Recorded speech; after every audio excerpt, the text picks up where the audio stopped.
Hello friends, कैसे हैं आप सब? बढ़िया। चलिए, आज के इस वीडियो में हम देखने वाले हैं स्पेसिस ऑफ कस्प्स। स्पेसिस ऑफ कस्प्स अर्थात उभयाग्र के प्रकार। ठीक है दोस्तों, इसके पहले के जो वीडियो में हमने मल्टीपल पॉइंट्स के बारे में बहुत अच्छे से समझा था। सबसे पहले तो हमने समझा था कि सिंगुलर पॉइंट्स क्या होते हैं। तो आप सभी को पता होगा सिंगुलर पॉइंट्स अर्थात विचित्र बिंदु क्या होते हैं। किसी भी वक्र पर उपस्थित ऐसे बिंदु जहां पर वक्र असामान्य व्यवहार दर्शाता है, कुछ अजीब व्यवहार दर्शाता है, तो हम कहते हैं कि वो बिंदु वक्र के विचित्र बिंदु है, सिंगुलर पॉइंट्स हैं, जहां वक्र का व्यवहार जो है वो कुछ हट करके हो। ठीक है, कुछ अनयूजुअल बिहेवियर अगर वो कर्व दर्शा रहा हो उन पॉइंट्स पर, तब ऐसे पॉइंट्स को हम लोग कहते हैं सिंगुलर पॉइंट्स। सिंगुलर पॉइंट्स होते हैं दो प्रकार के। पहला होता है पॉइंट ऑफ इन्फ्लेक्शन अर्थात नति परिवर्तन बिंदु, जिनके बारे में हमने पहले ही चर्चा कर ली हुई है, जिसमें हमने जब हम कॉन्केविटी और कॉन्वेक्सिटी के बारे में अच्छे से पढ़ रहे थे, तब उसमें हमने पॉइंट ऑफ इन्फ्लेक्शन के बारे में बतलाया था। तो अगर आपने वो वीडियो नहीं देखा है दोस्तों, तो जरूर जाइए, डिस्क्रिप्शन बॉक्स में उस वीडियो का लिंक दिया हुआ है, जरूर जाइए और जरूर देखिए। उसके बाद अब सिंगुलर पॉइंट में से पहला तो हो गया पॉइंट ऑफ इन्फ्लेक्शन, दूसरा है मल्टीपल पॉइंट अर्थात बहुल बिंदु। बहुल बिंदु किनको बोलते हैं? वक्र पर उपस्थित ऐसे बिंदु जहां से होकर के वक्र की अनेक सारी शाखाएं गुजरती हैं। अनेक सारी मतलब एक से अधिक। तो उस उन बिंदुओं को हम लोग क्या बोलते हैं फिर? बहुल बिंदु बोलते हैं अर्थात मल्टीपल पॉइंट बोलते हैं। वक्र पर उपस्थित ऐसे बिंदु जहां से होकर के वक्र की अनेक सारी शाखाएं गुजरती हैं। अब मल्टीपल पॉइंट में फिर डबल ट्रिपल ये सब के बारे में हमने पढ़ा था। जैसे वक्र पर उपस्थित कोई ऐसा बिंदु है जहां से होकर वक्र की दो शाखाएं गुजर रही हैं, तो उस पॉइंट को हम डबल पॉइंट कहेंगे अर्थात द्विक बिंदु कहेंगे।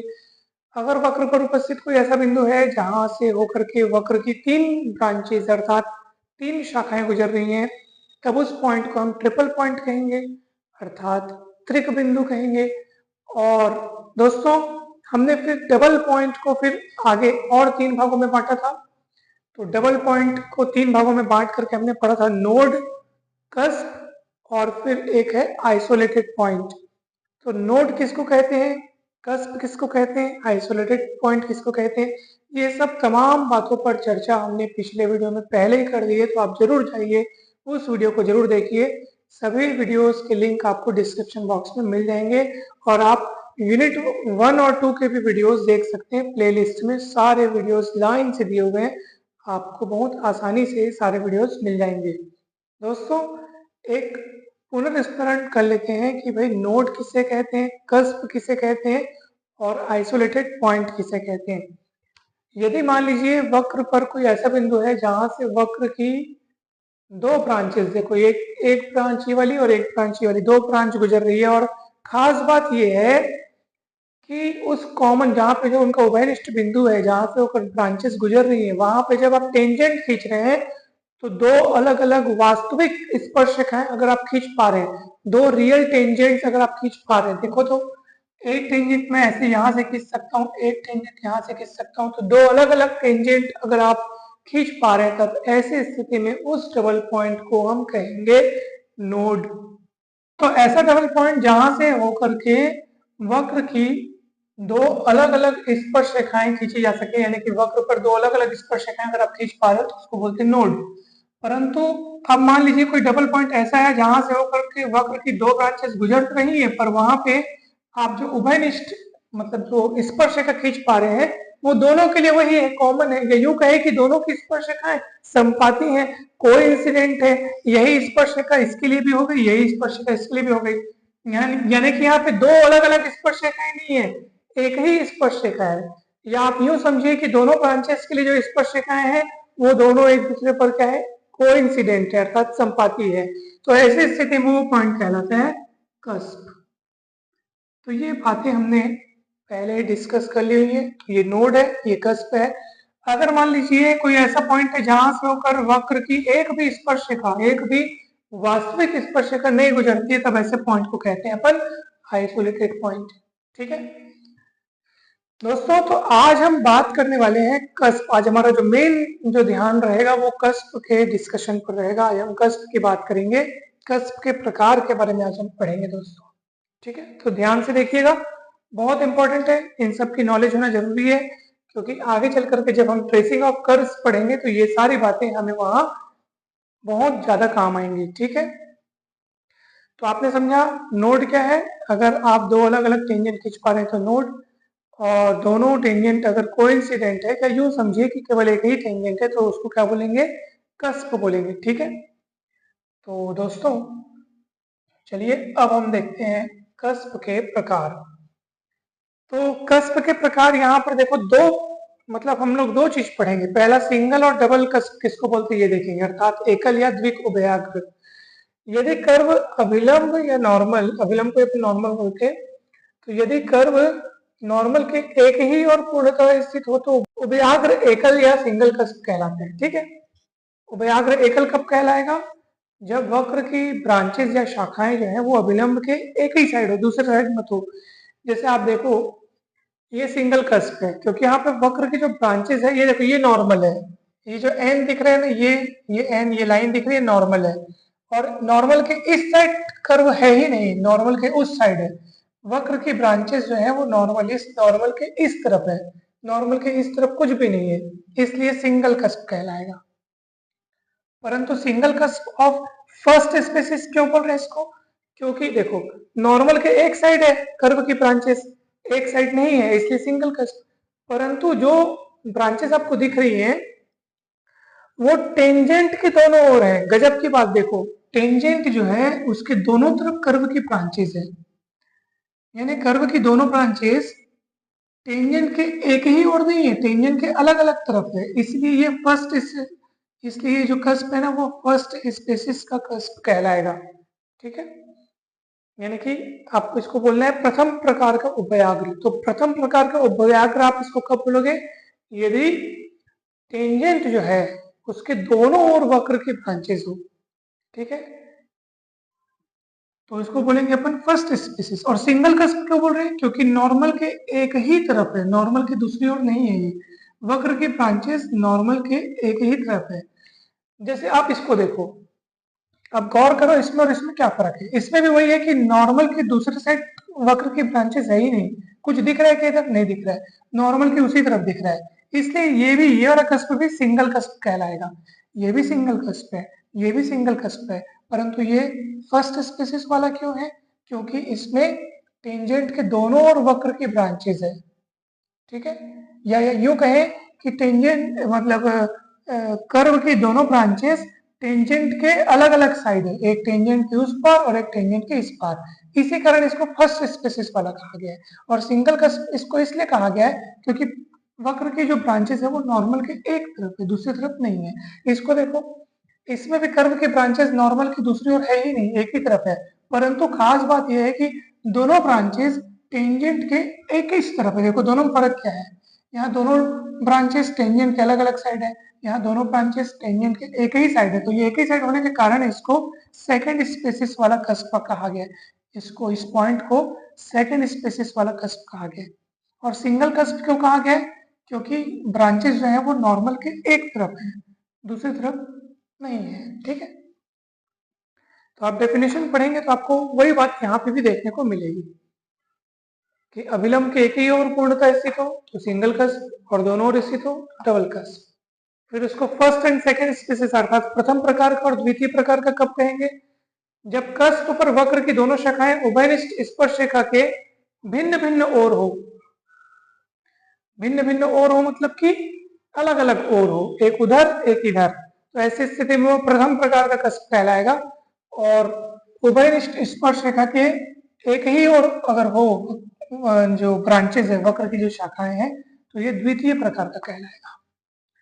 अब यहाँ पे देखो, गौर कीजिए, यहाँ पे क्या है, ये आपका डबल पॉइंट है, यहाँ से होकर वक्र की ब्रांचेस गुजर रही है, परंतु खास बात क्या है दोस्तों, यहाँ पे खास बात क्या है, अपन यहाँ पे नॉर्मल खींचे, जहां पे पॉइंट है वहां पे आपको नॉर्मल खींचना है। जो स्पर्श रेखा है ना, स्पर्श रेखा उसी के लंब रेखा को नॉर्मल बोलते हैं। अब स्पॉट और स्पॉट में फर्क क्या आप खुद देख लीजिए, यहाँ पे नॉर्मल के एक ही तरफ कर्व मौजूद था। यहाँ पे नॉर्मल के एक ही तरफ है, जबकि यहाँ पे नॉर्मल के दोनों तरफ देखो, इधर भी ब्रांचेस दिखाई दे रही हैं, इधर भी दिखाई दे रही हैं, दिख रहा है आपको। तो ऐसी स्थिति में यानी कि वक्र अगर नॉर्मल के दोनों ओर उपस्थित हो, ठीक है, यहाँ पे वही बात हमने लिखा है, यहाँ पे लिखा है यदि कर्व अभिलंब के एक ही ओर पूर्णतः स्थित हो तो सिंगल कस्प, यदि वक्र या कर्व अभिलंब के दोनों ओर स्थित है, अभिलंब के दोनों ओर अगर कर्व दिख रहा है आपको, तो ये डबल कस्प कहलाएगा। तो डबल कस्प क्यों बोल रहे हैं? क्योंकि नॉर्मल के दोनों साइड हमको कर्व दिखाई दे रहा है, परंतु ये double cusp of first species क्यों कहा जा रहा है? तो फर्स्ट स्पेसिस वाला इसको इसलिए कहा जा रहा है क्योंकि जो कॉमन टेंजेंट है उसके दोनों ओर हमारे पास यहाँ पे शाखाएं आपको दिखाई दे रही है, यानी कि कुछ इस तरीके का यहाँ पे नजारा दिख रहा है आपको, इसलिए इसको फर्स्ट स्पेसिस का कहा जा रहा है। अच्छा, यहाँ पे भी देखो नॉर्मल के दोनों तरफ वक्र मौजूद है, नॉर्मल के दोनों ओर वक्र उपस्थित है, इसलिए डबल कस्प। किंतु double cusp with second species क्यों कहा जा रहा है? तो सेकंड स्पेसिस इसको इसलिए कहा जा रहा है क्योंकि वक्र की जो दोनों ब्रांचेस है वो टेंजेंट के एक ही तरफ है। यहाँ पे टेंजेंट के अलग अलग तरफ थी इसलिए फर्स्ट स्पेसिस, यहाँ पे टेंजेंट के एक ही तरफ है इसलिए सेकंड स्पेसिस। और डबल कस्प क्यों कहा जा रहा है? क्योंकि नॉर्मल के दोनों ओर वक्र उपस्थित है, ठीक है। तो दोस्तों इसको आपको बहुत अच्छे से समझना है, बहुत अच्छे से जानना है आपको इसको। और देखो आप ना यहाँ पे कभी भी थोड़ा सा भी डाउट न रखिए, ये एक ब्रांच है, ये दूसरी ब्रांच है, ठीक है। ऐसा ना सोचे कि 1 2 3 4, ऐसा नहीं, ये एक ब्रांच ये दूसरी ब्रांच, ठीक है। ये पूरी एक ब्रांच ये दूसरी ब्रांच, यानी एक शाखा दूसरी शाखा। ऐसे नॉर्मल खींचा है इसका मतलब ये नहीं कि ये 4 भागों में बढ़ गया। आप अपने मन में ऐसा ना सोचिए कि सर 1 2 3 4, ऐसा नहीं है। ये 2 ब्रांच है, एक ऐसे एक ऐसे, नॉर्मल के दोनों साइड उपस्थित है, ठीक है, इसलिए डबल कस्प। और टेंजेंट के दोनों ओर वक्र की शाखाएं हैं इसलिए फर्स्ट स्पेसिस का। यहाँ पे भी नॉर्मल के दोनों ओर दिख रहा है आपको वक्र का विस्तार, इसलिए ये डबल कस्प। परंतु जो दोनों ब्रांचेस हैं, वक्र की दोनों ब्रांचेस, ये कॉमन टेंजेंट के एक ही साइड बनी है, अलग अलग साइड नहीं बनी है, इसलिए सेकंड स्पेसिस, ठीक है। तो लेकिन इसमें देखो, यहाँ पे ध्यान से देखो, एक ब्रांच तो चलो ऐसी दिख रही है हमको, परंतु दूसरी ब्रांच ऐसी दिख रही है, तो ये डबल कस्प तो कहलाएगा क्योंकि 2 ब्रांचेस तो गुजर रही हैं। विथ चेंज ऑफ स्पेसिस, इसको ध्यान से देखिए, with change of species. Normal के देखो ना, नॉर्मल के एक तरफ आपको ऐसा लग रहा है कि जैसे दोनों ब्रांचेस टेंजेंट के एक तरफ है, लेकिन नॉर्मल के दूसरी ओर आपको ये लग रहा है कि दोनों ब्रांचेस टेंजेंट के अलग अलग तरफ है, यानी कि पॉइंट पी पर आकर के नेचर चेंज हो जा रहा है ना। इसलिए इसको हम लोग पॉइंट ऑफ ऑस्कल इन्फ्लेक्शन भी कहते हैं, पॉइंट ऑफ ऑस्कल इन्फ्लेक्शन। देखो गौर करो, इस शाखा को गौर से देखो, यहाँ पे कॉन्केविटी और कॉन्वेक्सिटी आपको कंसेप्ट दिखेगा। देखो एक तरफ अगर अपन एक्स एक्सिस के रिस्पेक्ट में बात करें, एक तरफ कॉन्वेक्स एक तरफ कॉन्केव, तो इस वे में भी आप इसको देख सकते हो, पॉइंट ऑफ ऑस्कल इन्फ्लेक्शन भी ये कहलाता है। और double cusp with change of species भी ये कहलाता है। डबल कस्प क्योंकि 2 ब्रांचेस गुजर रही हैं, चेंज ऑफ स्पेसिस देखो ना, यहाँ पर इस नॉर्मल के इस साइड देखो तो आपको टेंजेंट के एक ही तरफ दोनों ब्रांचेस दिखेंगी, और इस तरफ देखो ये टेंजेंट है और दोनों ब्रांचेस अलग अलग दिख रही हैं। तो इस स्पेसिस का यहाँ पे मतलब स्पेसिस चेंज हो रहा है, कस्प का स्पेसिस चेंज हो रहा है। एक और ये फर्स्ट स्पेसिस, एक और सेकंड स्पेसिस शो कर रहा है, ठीक है, एक और फर्स्ट स्पेसिस एक और सेकंड स्पेसिस। तो इसलिए इसको double cusp with change of species भी कहते हैं या पॉइंट ऑफ ऑस्कल इन्फ्लेक्शन भी कहते हैं। तो दोस्तों ये स्पेसिस ऑफ कस्प हमने देखे, अर्थात उभयाग्रों के प्रकार हमने देखे। आप इसको अच्छे से ध्यान रखिए कि कब फर्स्ट स्पेसिस, कब सेकंड स्पेसिस, कब सिंगल कस्प, कब डबल कस्प, ये सब आपको यहाँ पे समझाया गया है। कहीं पर भी डाउट हो तो जरूर पूछिए। अब हमारा नेक्स्ट वीडियो जो होने वाला है वो इन पर आधारित सवालों के बारे में होगा। हम कुछ सवाल को सॉल्व करेंगे जिसपे हम डबल पॉइंट्स ज्ञात करेंगे, डबल पॉइंट का नेचर क्या है वो पता करेंगे, और उसके बाद ट्रेसिंग ऑफ कर्व्स पढ़ेंगे। तो दोस्तों जरूर जुड़े रहिए, बहुत इंटरेस्टिंग टॉपिक्स है अगला, और उसके बाद हम नेक्स्ट यूनिट में प्रवेश करेंगे। इसके पहले के यूनिट्स के वीडियो जरूर देखिएगा, आपको पूरा बहुत अच्छे से समझ में आएगा। कहीं पर भी डाउट हो तो जरूर पूछिए। अगर आप हमारे व्हाट्सएप ग्रुप में ज्वाइन होना चाहते हैं तो हमारा व्हाट्सएप नंबर आपको डिस्क्रिप्शन बॉक्स में मिल जाएगा, वहां से कांटेक्ट करके आप हमारे बीएससी के व्हाट्सएप ग्रुप में जुड़ सकते हैं। आप सभी को बहुत बहुत धन्यवाद। Thank you so much.